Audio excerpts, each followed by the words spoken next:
Chapter 20. The Circle Closes. 1. Tom Rogan was having one fuck of a crazy dream. In it, he was killing his father. Part of his mind understood how crazy this was. His father had died when Tom was only in the 3rd grade. Well, maybe died wasn't such a good word. Maybe committing suicide was actually the truth. Ralph Rogan had made himself in a gin and lye cocktail of his brothers and sisters, and he began to receive wumpins if anything went wrong with them. So he couldn't have killed his father, except there he was in this frightening dream, holding what looked like a harmless handle of some sort of his father's neck. Only it wasn't really harmless, was it? There was a button in the end of the handle, and if he pushed it, a blade would pop out and go right through his father's neck. "I'm not going to do anything like that, Daddy. Don't worry." His dream might fought just before his finger jammed down on the button, and the blade popped out. His father's sleeping eyes opened and started up at the ceiling. His father's mouth opened, and a bloody gargling sound came out. "Daddy, I didn't do it." His mind screamed. Someone else. He struggled to wake up and couldn't. The best he could do, and it turned out to be not very good at all, was to fade into a new dream. In this one, he was splashing and slogging his way down a long, dark tunnel. His balls hurt, and his face struggled because it was crisscrossed with scratches. There were others with him, but he could only make out vague shapes. It didn't matter anyway. What mattered were the kids somewhere up ahead. They needed to pay. They needed a whooping to be punished. Whenever preparatory this was, it was a smelly one. Water dripped and echoed. His shoes and pants were soaked. The little shit pots were somewhere up ahead in this maze of tunnels, and perhaps they thought Henry, Tom and his friends would get lost, but the joke was on them. Ha ha, all over you, because he had another friend. Oh yes, a special friend, and this friend had marked the path. They were to take with moon balloons, thingamajigs that were big and round and somehow lighted from within so that they shed a glow like that which falls mysteriously from old-fashioned street lamps. One of these balloons floated and drifted at each intersection, and on the side of each was an arrow pointing the way into the tunnel branch. He had, Belch and Victor, his unseen, were to take it, and it was the right path. Oh yes, he could hear the others ahead, their splash and process echoing back, the distorted murmurs of their voices. They were getting closer, catching up, and when they did, Tom looked down and saw that he still had the swish knife in his hand. For a moment he was frightened. This was like one of those crazy astral experiences he sometimes read about in the weekly tabloids, when your spirited left your body and entered someone else's. The shape of his body left different to him, as if he were not Tom, but Henry, someone else, someone younger. He began to fight his way out of the dream, panic, and then a voice was talking to him, a smoothing voice whispering in his ear. "It doesn't matter when this is, and it doesn't matter who you are. What matters is that Beverly's up there. She's with them, my good friend. And do you know what? She's been doing something one bell of a lot worse than sneaking smoke. You know what? She's been fucking her old friend Bill Depro. Yes, indeed. She and that stuttering freak going right at it. That's a lie," he tried to scream. She wouldn't dare, but he knew was no lie. She had used a belt on his, kicked me in the balls and run off, and she now had cheated on me. The slutty child, little round heels bitch, had actually cheated on him. And oh dear friends, oh good neighbors, she was going to get the whooping of all whoopings. First her, and then Deprogue, her novel writer and friend, and anyone who tried to get in his way. You could count them, and for a piece of the action, too. He stepped up his pace, although the breath was already whistling in and out of his throat. Up ahead, he could see another luminous circle bobbing in the darkness, another moon balloon. He could hear the voices of the people ahead of him, and the fact that they were childish voices no longer bothered him. It was as the voice said. It didn't matter where, when, or who Beverly was up there. And oh, dear friends, oh, good neighbors, come on, you guys, move your asses, he said, and it didn't even matter that his voice wasn't his own, but the voice of a boy. Then, as they approached the moon balloon, he looked around and saw his companions for the first time. Both of them were dead. One was headless. The face of the other had been split open as if by a great talon. We're moving as fast as we can, Henry, the boy with the split face said, and his lips moved in two pieces, grotesquely out of sync with each other. And that was when Tom shrank the dream to pieces and came back to himself, tottering on the brink of what felt like some great empty space. He struggled to keep his balance, lost it, and tumbled to the floor. The floor was carpeted, but the fall still sent a sickening burst of pain through his hurt knee, and he sniffled another cry against his forearm. Where am I? Where the fuck am I? He began aware of a faint but clear white light, and for a frightened moment he thought he was back in the dream again, that it was light cast by one of those crazy balloons. Then he remembered leaving the bathroom door particularly open, and the fluorescent light in there on. He always left the light on when staying in a straight place. It saved you barking your shins if you had to get up in the night to pee. That clicked reality into a place. It had been a dream, all some crazy dream. He was in a Holiday Inn. This was Derry, Maine. He had chased his wife here, and in the middle of a crazy nightmare, he had fallen out of bed. That was all. That was the long and short of it. That was just a nightmare. He jumped as if the words had been spoken beside his ears instead of inside his own mind.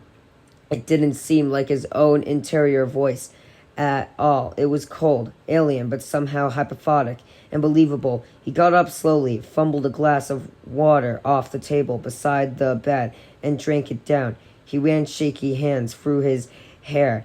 The clock on the table said 3:10. Go back to sleep.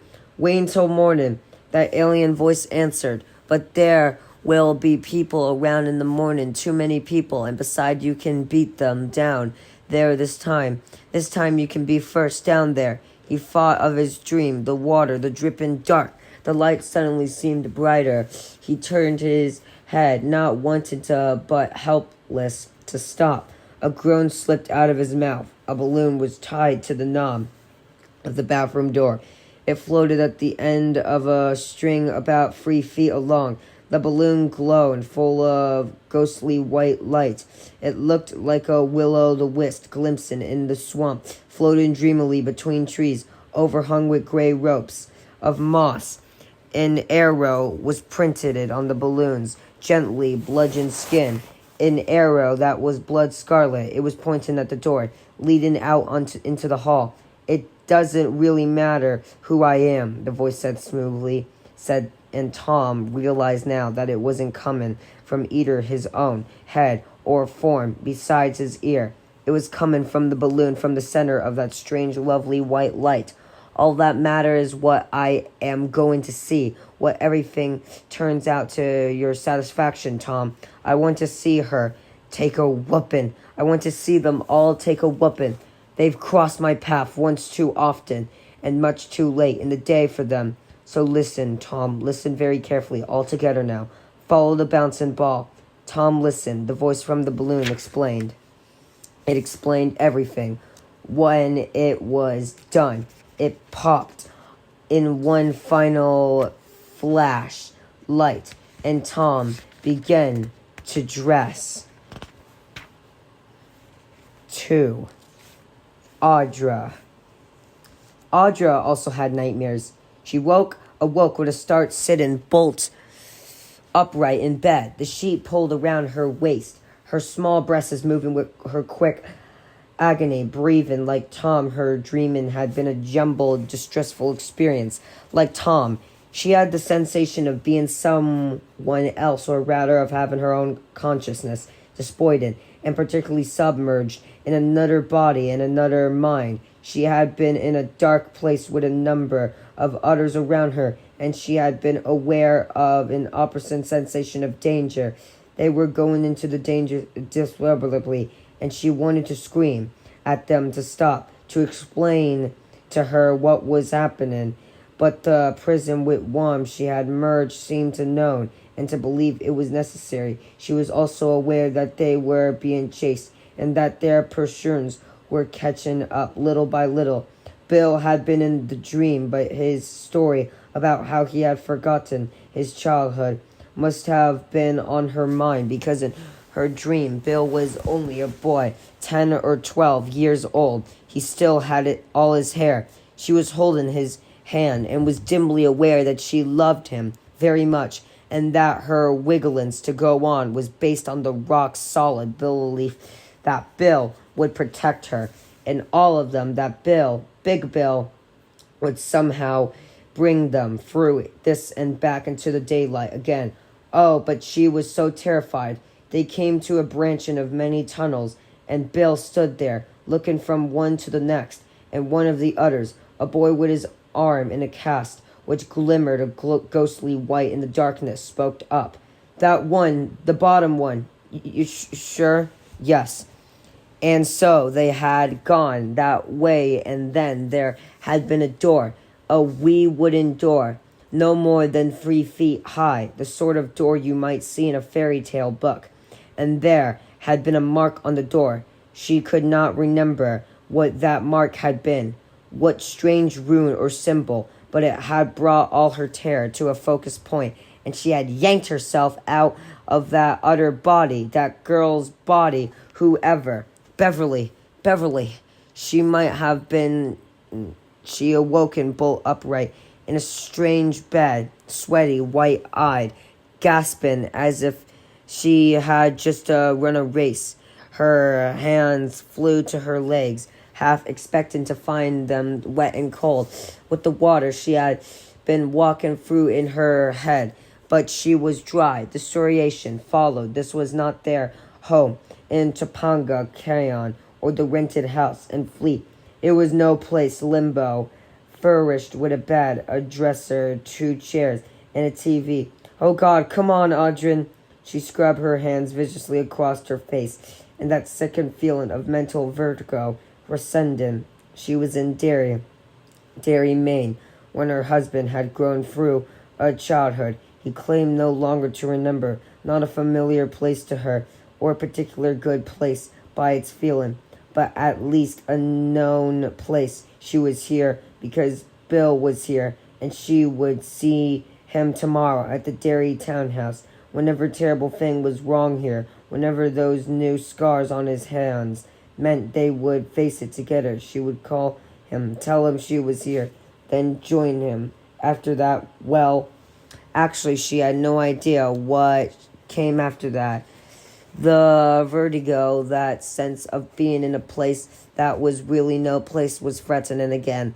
When she was 19, she had done a whistle-stop tour with a straggling little production company, 40 not-so-wonderful performances, Armistice and Old Lace in 40 not-so-wonderful towns and small cities, all of this in 47 not-so-wonderful days. They began at the Peabody Dinner Theater in Massachusetts and ended it at Play Again, Sam and Sal Luton's, and somewhere in between in some Midwestern town like Ammons, Iowa, or Grand Isle, Nebraska, or maybe Jubilee, North Dakota. She had awakened like this in the middle of the night, panicking by distortion, unsure what town she was in, what day it was, or why she was whenever she was. Even her name seemed unreal to her. That feeling was back now. Her bad dreams had carried over into her waking, and she felt a nightmarish, free-floating terror. The town seemed to have wrapped itself around her like some fiefin. She could sense it, and the feelings it produced were not good.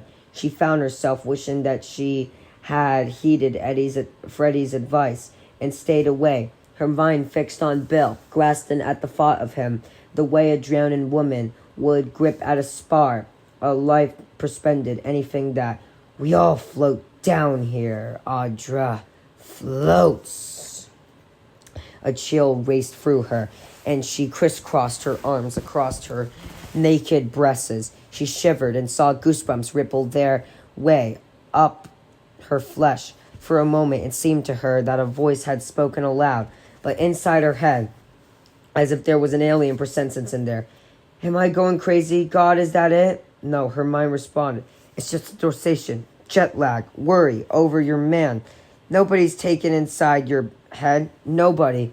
We all float down here, Audrey, a voice said from the bathroom.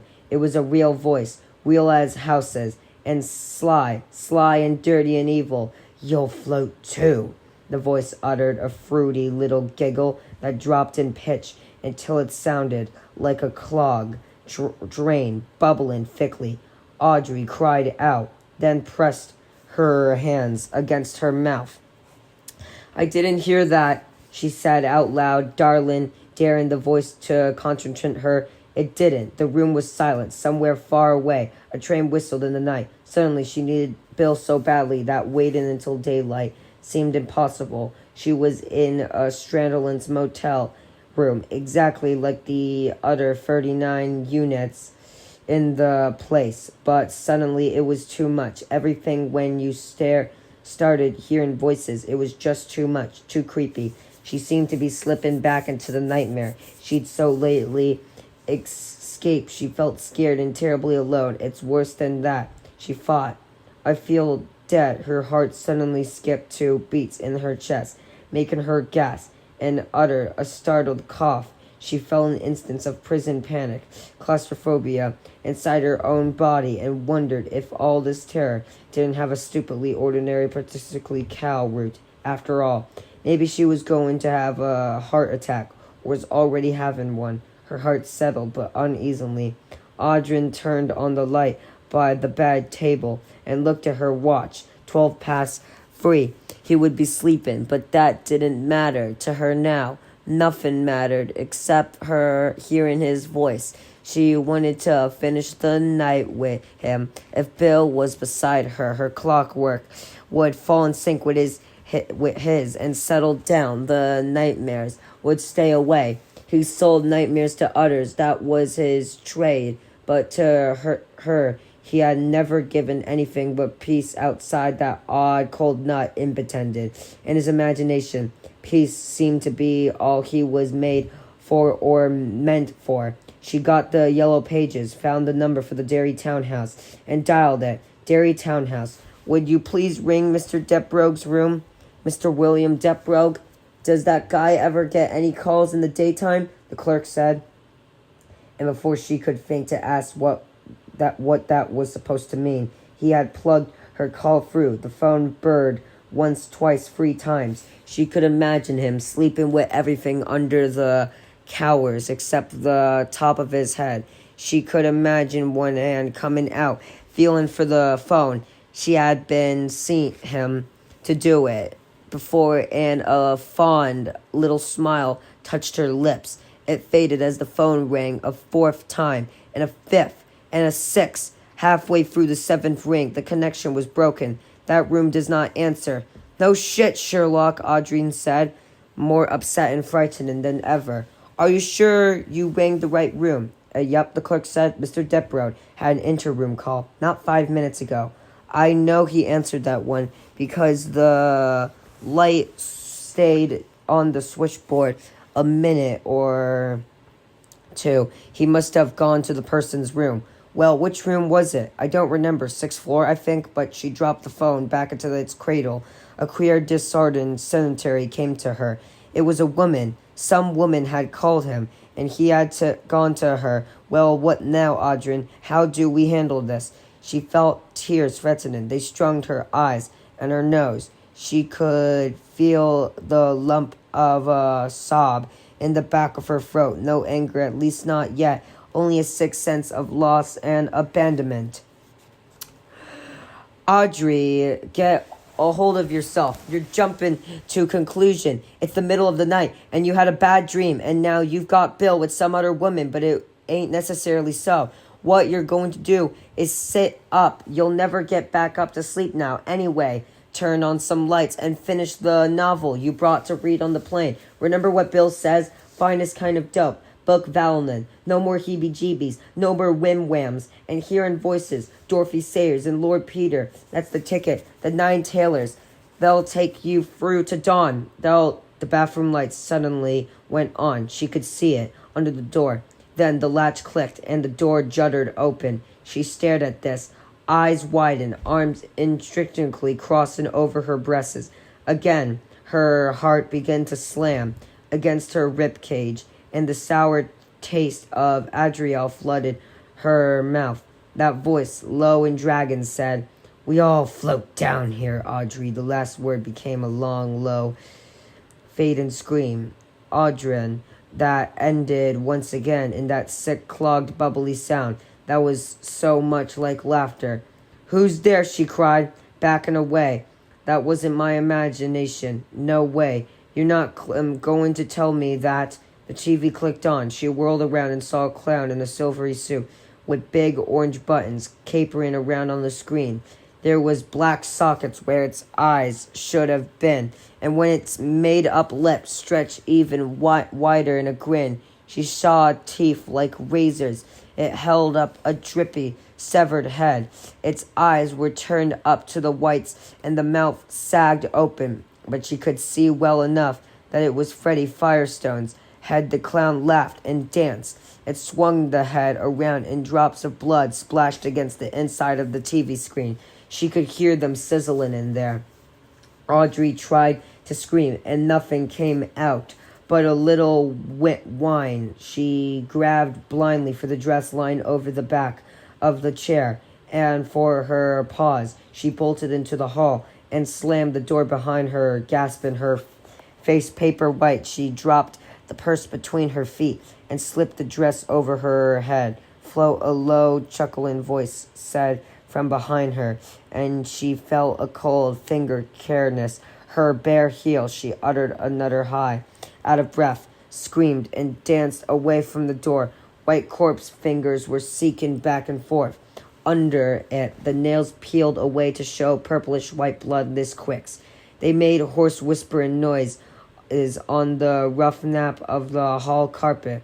Audrey snagged the strap of her purse and ran barefooted for the door at the end for the corridor. She was in a blind panic now. Her only thought that she had to do to find the Derry townhouse and Bill. It didn't matter if he was in bed with another woman to make up Harmon. She would find him and get him to take her away from whatever unspeakable thing there was in this town. She fell down the walk and into the parking lot, looking around wildly for her car. For a moment, her mind froze, and she couldn't even remember what she had been driving. Then it came Dassoon Tobacco Brown. She spotted it standing hubcap deep in the still curdled groundness and hurried over to it. She couldn't find the keys in the purse. She swept through it with steadily increasing panic, stuffing Kleenex, cosmetic charge, sunglasses, and sticks of gum into a meaningless jumble. She didn't notice the battered LED wagon parked nose to nose with her rented car, or the man sitting behind the wheel. She didn't notice when the LTD's door opened and the man got out. She was trying to cope with the growing ceremony that she had left Datson's keys in the room. She couldn't go back in there. She couldn't. Her fingers touched hard, separated mental, under a box of Altoid mints, and she seized it at it with a little cry of trumpeting. For a terrible moment, she thought it might be the key to their rover, now sitting in the Fleet Railway Station car park, 3,000 miles. And then she felt the Lucent's rental car tab. She fumbled the key into the door lock, breathing in harsh little gaps, and turned it. That was when a hand fell on her shoulder, And she screamed, loudly this time. Somewhere a dog barked in answer, but that was all. The hand as hard with steel, but scurriedly forced her around. The face she saw lumily over hers was puffed and lumpily. The eyes glittered when the swell lips spread. In a gossiping smile, she saw that some of the man's front teeth had been broken. The stumps looked jagged and savage. She tried to speak and could not. The hand squeezed tighter. Diggins in. Haven't I seen you in the movies? Tom Rogan whispered. Free. Eddie's room. Beverly and Bill dressed quickly without speaking and went up to Eddie's room. On their way to the elevator, they heard a phone bell begin somewhere behind them. It was muffled, a somewhere else sound. Bill, was that yours? Could it have been, he said. One of the other call-ins, maybe? He punched the up button. Eddie opened the door for them, his face white and strained. His left arm was at an angle, both particularly and weirdly evacuated of old times. I'm okay, he said. I took 2 Darvon pains, not bad right now, but it was clearly not good either. His lips pressed so tightly together they had almost disappeared, were purple with shock. Bill looked past him and saw the body on the floor. One look was enough to satisfy him of 2 things. It was Henry Bowers, and he was dead. Moved past Eddie and knelt by the body. The neck of the puree bottle had been driven into Henry's midsection, pulling the tatters of his shirt, and after it, Henry's eyes were half open, gazed, his mouth filled with congratulating blood, snarled. His hands were claws. A shadow fell over him, and Bill looked up. It was Beverly, and she looked at Henry with no expression at all. All the times he chased us, Bill said. She nodded. He doesn't look old, you know, Bill. That Bill? He doesn't look old at all. Absolutely. She looked back at Eddie, who was sitting on the bed. Eddie looked old and haggard. His arm laid in his lap, useless. We've got to call the doctor for Eddie. No, Bill and Eddie said in Ushin. He's hurt. His arm. It's the same as last time, Bill said. He's got to his feet and held her by the arms, looking into her face. Once we go outside, once we involve the town, they'll arrest me for murder, Eddie said dully, or they'll arrest all of us, or they'll detain us, or something. Then there'll be an accident, one of the special accidents that only happen in Derry. Maybe they'll stick us in jail and debut a sheriff. We'll go berserk and shoot us all. Maybe we'll all die in pro tem, or decide to hang ourselves in our cells. Eddie, that's crazy. Is it? He asked. Remember, this is Derry, but we're grown-ups now. Surely you don't think... he came here in the middle of the night, attacked you. Wait, what? Bill said. Where's the knife? She looked around, didn't see it, and dropped on her knees to look under the bed. Don't bother, Eddie said in a same faint, whistly voice. I slammed the door on his arm when he tried to stick me with it. He dropped it, and I kicked it under the TV. It's gone now. I already locked it. Beverly called the others, Bill said. I can splint Eddie's arm, I think. She looked at him for a long moment. Then she looked down at the body on the floor again. She thought that the picture this room presented should tell a perfectly clear story to any policeman with half a brain. The place was a mess. Eddie's arm was broken. This man was dead. It was a clear case of self-defense against a night prowler. And then she remembered Mr. Ross. Mr. Ross getting up and looking, and then simply folding his newspaper and going back into the house. Once we go inside, once we involve the town. That made her remember Bill as a kid, his face white and tried and half crazy. Bill saying Derry is it. Do you understand me? Any place we go, when it gets us, they won't see. They won't hear. They won't know. Don't you see how it is? All we can do is to try and finish what we started, standing here now, looking down at Henry's corpse. Beverly thought, they're both saying we'll all become ghosts again. that it's started to repeat all of it as a kid. I could accept that because kids almost are ghosts. But are you sure? She asked desperately. Bill, are you sure? He was sitting on the bed with Eddie gently touching his arm. Aren't you? He asked. After all that's happened today. Yes, all that happened. The gruesome mess at the end of their reunion. The beautiful old woman who had turned into a crow before her eyes. My father, almost my mother. The round of stories at the library tonight with the company, Pananomia, all of those things, and still her mind shouted at her desperately to stop this now, to spike it with sanity, because if she did not, they were surely going to finish up this night by going down to the barriers and finding a certain pumping station. And I don't know, she said. I don't know, even after everything that's happened. Bill, it seems to me that we could call the police, maybe. Call the others, he said again. We'll see what they think. All right, she called Richie first, then Ben. Both agreed to come right away. Neither asked what had happened. She found Mike's telephone number in the book and dialed it. There was no answer. After a dozen rings, she hung up. Try the library, Bill said. He had taken the short curtain rods down from the smaller of the two windows in Eddie's room and was binded then firmly to Eddie's arm with the belt of his bathrobe and the drawstring from his pajamas. Before she could find the number, there was a knock at the door. Ben and Richie had arrived together. Ben in jeans and an untucked shirt. Richie in a pair of smart gray cotton trousers and his pajamas tops. His eyes looked warmly around the room from behind his glasses. Christ, Eddie, what happened to... Oh, my God, Ben cried. He had seen Henry on the floor. Be quiet, Bill said sharply, and closed the door. Richie did it, his eyes fixed on the body. Henry, Ben took 3 steps toward the corpse and then stopped as if afraid it might bite him. He looked helplessly at Bill. He said to Eddie, goddamn stuttering is getting worse all the time. Eddie sketched in what had happened while Beverly haunted up the number for the Derry Public Library and called it. She expected that perhaps Mike had fallen asleep there. He might even have a bunk in his office. What she did not expect, what was happening.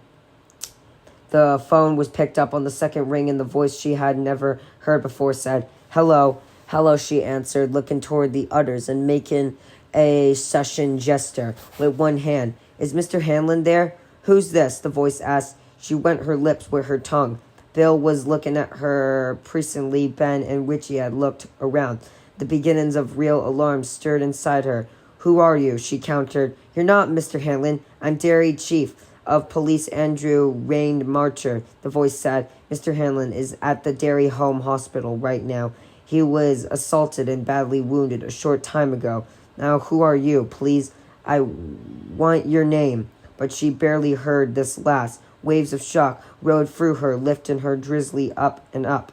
Outside of herself, the muscles in her stomach and legs encrouched all went loose and numbed, and she fought in a drenched way. This must be how it happened when people get so scared.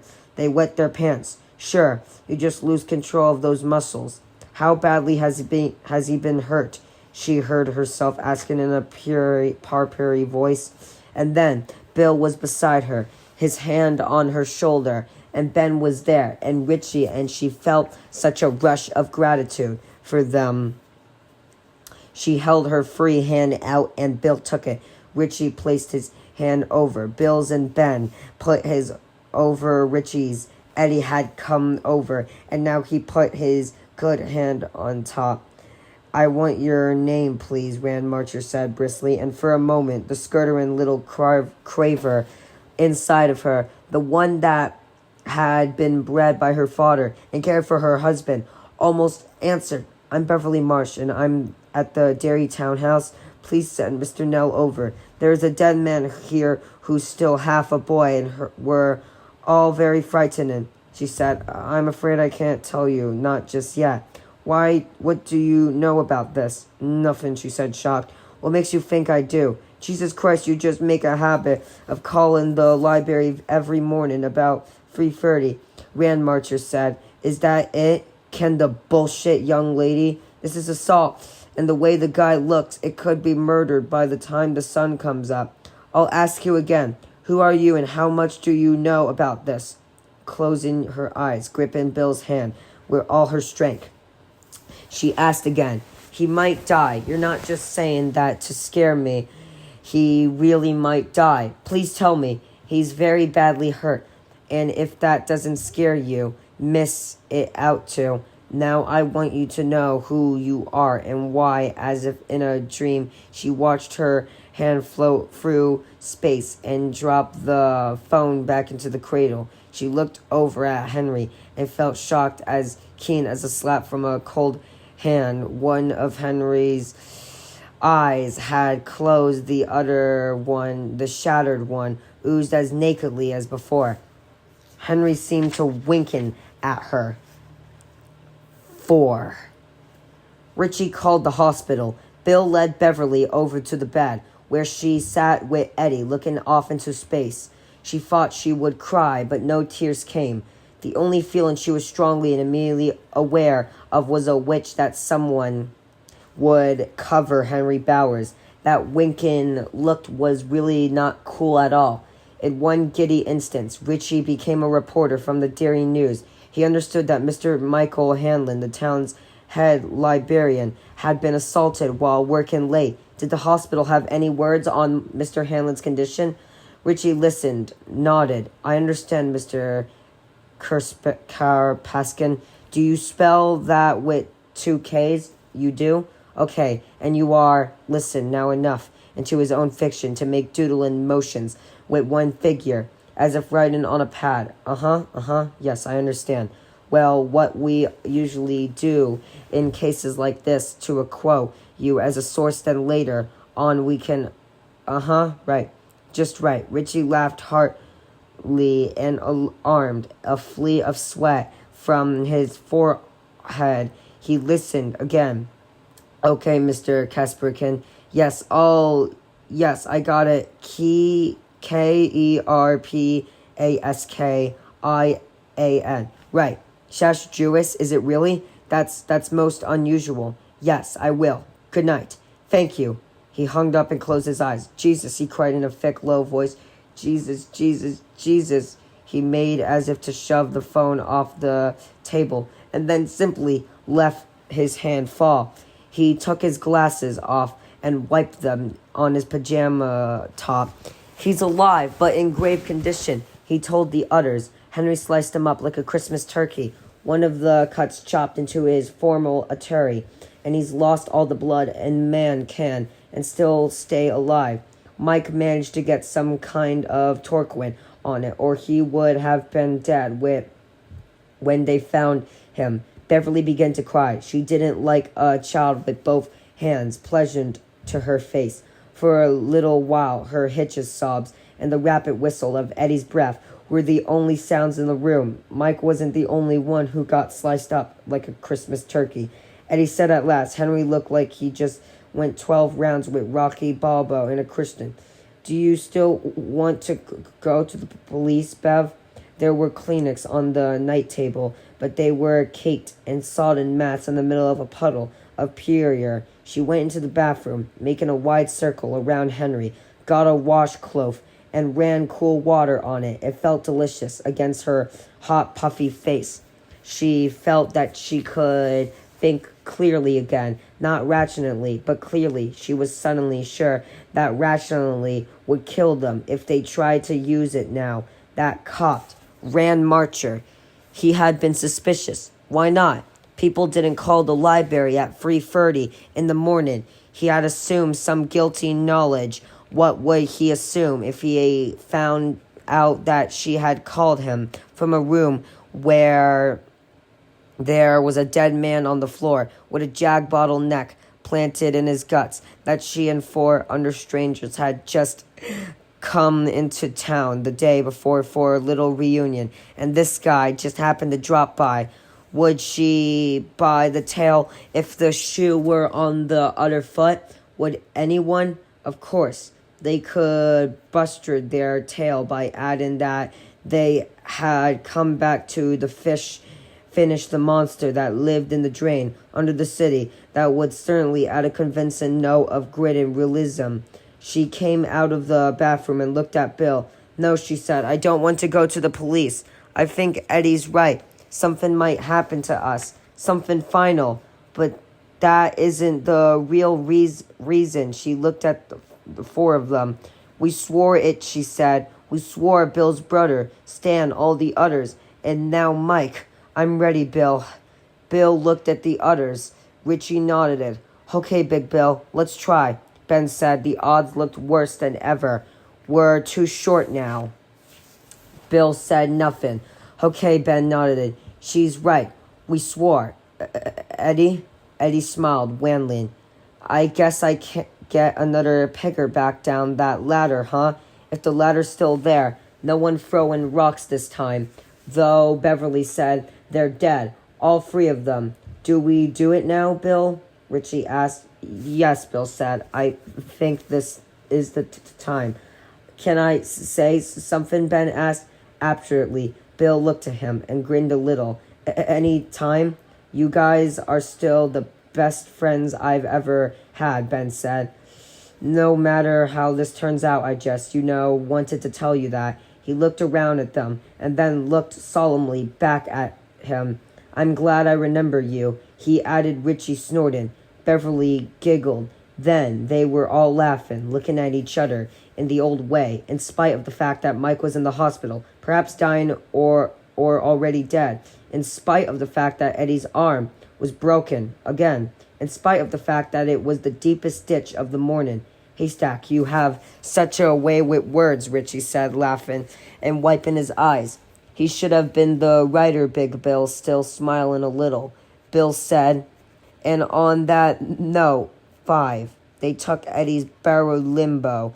Richie drove. The ground fog was thicker now, drifting through the streets like cigarette smoke, not quite reaching the hooded street lamps. The stars over her head were bright chips of ice, spring stars, but by cocking his head to the half-open window on the passenger side, Bill thought he could hear the summer thunder in the distance. Rain was being ordered up somewhere over the horizon. Richie turned on the radio, and there were Gene Vincent singing, Be-Bop-A-Lua. He hit one of the other buttons and got Buddy Holly a third punch, brought Eddie Cochran singing, Summertime Blues. I'd like to help you, son, but you're too young to vote, a deep voice said. Turn it off, Richie, Beverly said softly. He reached for it, and then his hand froze. Stay tuned for more of the Richie Tozier All Dead Rock Show, the clown's laughing, screaming voice cried over the finger pops and guitar chops of the Eddie Cochran tunes. Don't touch that dial. Keep it tuned to the rock pile. They're gone from the charts, but not from our hearts. And you keep coming. Come all right along. Come on, everyone. We play all the hits down here. All the hits. And if you don't believe me, just listen to this morning's graveyard shift. Guest DJ, Georgie Depro. Tell him, Georgie. And suddenly Bill's brother was wailing out of the radio. You sent me out, and it killed me. I thought it was in the cellar, Big Bill. I thought it was in the cellar, but it was in the drain. It was in the drain, and it killed me. You let it kill me, Big Bill. You let it. Richie snapped the radio off so hard the knob spun away and in the floor mat. Rock and roll in the sticks really sucks, he said. His voice was not quite steady. Bev's right. We'll leave it off. What do you say? No one replied. Bill's face was pale and still and thoughtful under the glow of the passing street lamps, and when the thunder muttered again in the west, they all heard it. 6. The barriers. Into the barriers. Same old bridge. Richie parked beside it, and they got out and moved to the railing. Same old railing, and looked down. Same old barriers. It seemed untouched by the last 27 years. To Bill, the turnpike overpass, which was the only new feature, looked unreal. Something as admirable as a matte painting or a rear screen projection effect in a movie. Cruddy little trees and scrub bushes glimmered in the twinning fog, and Bill thought, I guess this is what we mean when we talk about the persistence of memories. This or something like this something you see at the right time and from the right angle image that kicks off emotions like a jet engine. You see it so clear that all the things which happen in between are gone. If desire is what closed the circle between world and what, then the circle has closed. Come on, he said, and climbed over the railing. They followed him down the embankment in a scatter of squared and pebbles. When they reached the bottom, Bill checked automatically for Silver, and they laughed at himself. Silver was leaning against the wall off Mike's garage. It seemed Silver had no part to play in this at all, although that was strange after the way had turned up. Take us there, Bill told Ben. Ben looked at him, and Bill read the thought in his eyes. It's been 27 years, Bill dreamed on. And then he nodded, and he headed into the undergrowth. Their path, had long since grown over, and they had to force themselves through tangles and forbushes, prickers, and wild hydrogen so fragment it was cloying. Crickets sang solemnly all around them, and a few lightened bugs, eerily arrivals at summer's luscious party, poked at the dark. Bill supposed kids still played down there, but they had made their own runs and secret ways. They came to the clearing where the clubhouse had been, but now there was no clearing here at all. Bushes and luster scrub pines had reclaimed it at all. Look, Ben whispered, and crossed the clearing. In their memories, it was still here, simply overlaid with another of those Madden paintings. He yanked at something. It was the magnetic door they had found on the edge of the dump, the one they had used to finish off the clubhouse roof. It had been cast aside here and looked as if it hadn't been touched in a dozen years or more. Creepers were firmly entrance across its dirty surface. Leave it alone, Haystack, Richie murmured. It's old. Take us there, Ben, Bill repeated from behind them. So they went down to the Kensik, following him. Barron left away from the clearing that didn't exist anymore. The sound of running water grew steadily louder, but they still almost fell into the Kensik before any of them saw it. The foliage had grown up in the tangled wall on the edge of an embankment. The edge broke off under the heels of Ben's crow boy boots, and Bill yanked him back by the scruff of the neck. Thanks, Ben said. Na, the old days. You would have pulled me in after down this way. Ben nodded and led them along the overgrown bank, fighting through the tangles of bushes and brambles, thinking how much easier this was when you were only 4 feet 5 and able to go under most tangles, those in your mind as well as those in your path. He supposed in one notchable duck. Well, everything changed. Our lesson for today, boys and girls, is the more things changed, the more things change. Whoever said the more things change, the more things stay the same, was obviously suffering Serve's mental retardation, because his foot looked under something, and he fell over with a thud, nearly striking his head on the pumping station's consider cylinder. It was almost completely buried in a wallow of blackberry bushes. As he got to his feet again, he realized that his face and arms and hands had been striped by blackberry thorns in 24 places. Make that 36, he said, feeling thin blood running down his cheek. What? Eddie asked. Nothing. He bent down to see what he had tripped over. A root, probably, but it wasn't a root. It was the iron manhole cover. Someone had pushed it off. Of course, Ben thought. We did, 27 years ago. But he realized that was crazy even before he saw fresh metal twinkling through the rust and parental scrape marks. The pump hadn't been working that day. Sooner or later, someone would have come down to fix it and would have replaced the cover in the bargain. He stood up, and the five of them gathered around the cylinder and looked in. They could hear the faint sound of dripping water. That was all. Richie had brought all the matches from Eddie's room now. He lit an entire book of them and tossed it in. For a moment, they could see the cylinder's damp inner sleeves and the silent bulk of the pumping machinery. That was all. Could have been off for a long time. Richie sat uneasily. Didn't necessarily have to happen to... It's happened fairly recently, Ben said. Since the last rain, anyway. He took another book of matches from Richie, lit one, and pointed out the fresh scratches. There's something under it, Bill said as Ben shook out the match. What, Ben asked. Couldn't tell, looked like a strap. You and Richie helped me to turn it over.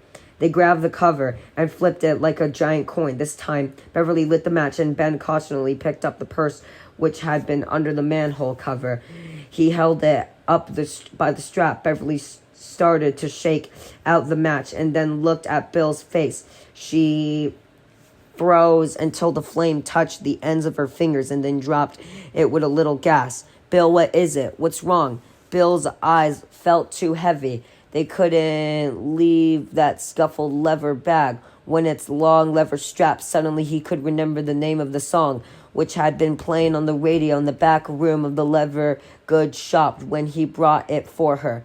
Sullivan Summer Nights. It was surprising weirderism. All the spit was gone out of his mouth, leaving his tongue and inner cheeks as smooth and dried as chrome.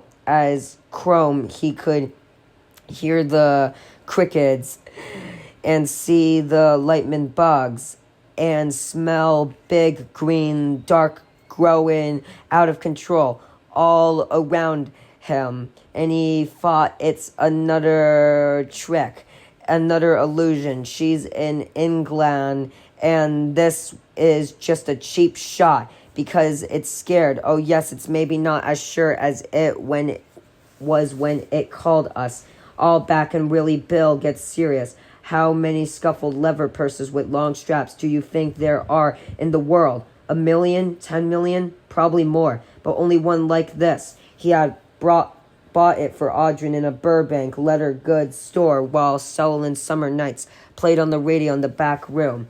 Bill, Beverly's hand on his shoulder shaking, and far away 27 leagues under the sea. What was the name of the group that sang Sullivan Summer Nights? Richie would know. I know, Bill said calmly into Richie's scared, wide-eyed face and smiled. It was Diesel. How's that for total recall? Bill, what's wrong? Richie whispered. Bill screamed. He snatched the matches out of Beverly's hand, lit one, and then yanked the purse away from Ben. Bill, Jesus, what? He unzipped the purse and turned it over. What fell out was not so much Audrey that for a moment he was too unmanned to scream again. Unmanned the Kleenex, sticks of chewing gum, and items of makeup. He saw a tin of almond mints and the jeweled compact Freddie Firestone had given her when she sighed for her attic room. My wife down there, he said, and fell on his knees and began pushing her things back into the purse. He brushed hair that no longer existed out of his eyes without even thinking about it. Your wife, Audrey? Beverly's face was shocked. Her eyes huge. Her purse, her things. Jesus, Bill, Richie muttered. That can't be, He had found her alligator wallet. He opened it and held it up. Richie lit another match and was looking at it face. He had seen in half a dozen movies. The pictures on Audrey's California driver's license was less glamorous, but completely convulsing. But Henry's dead and Victor and Belt, so who's got her? He stood up, staring around at them with turbulent incidents. Who's got her? Ben put a hand on Bill's shoulder. I guess we better go down and find out, huh? Ben put a hand on Bill's shoulder. I guess we better go down and find out, huh? Bill looked around at him, as if unsure of who Ben might be, and then his cleared. Yeah, he said, Eddie. Bill, I'm sorry. Can you climb on? I did once. Bill bent over, and Eddie hooked his right arm around Bill's neck. Ben and Richie boosted him up until he could hook his legs around Bill's midsection as Bill swung one leg clumsily over the lip of the cylinder. Ben saw that Eddie's eyes were tightly shut, and for a moment he thought he heard the world's ugliest cavalry charge bashing its way through the bushes. He turned expecting to see the three of them come out of the fog and the brambles, but all he had heard was the rising breeze rattle in the bamboo a quarter of a mile or so from here. Their old enemies were all gone now. Bill gripped the rough, concerned lips of the cylinder and felt his way down, step by step and rung by rung. Eddie had him in a death grip, and Bill could barely breathe. Her purse, dear God, how did her purse get here? Doesn't matter, but if you're there, God, if you're taking requests, let her be all right. Don't let her suffer for what Bev and I did tonight, or for what I did one summer when I was a boy. And was it a clown? The clown? Was it Bob Gray who got here? If it was, I don't know if even God can help her. I'm scared, Bill, Eddie said in a thin voice. Bill's foot touched cold standing water. He lowered himself it, remembering the feel and the dank smell, remembering the claustrophobic way this place had made him feel. And just by the way what had happened to them, how had they fared down in these drains and tunnels, where exactly had they gone, and how exactly had they gotten out again, and still couldn't remember any of that. All he could think of was Audrey. I am too, he half squatted, wincing as the cold water ran into his pants and over his balls and let Eddie off. They stood, shin deep, in the water and watched the others descend the ladder.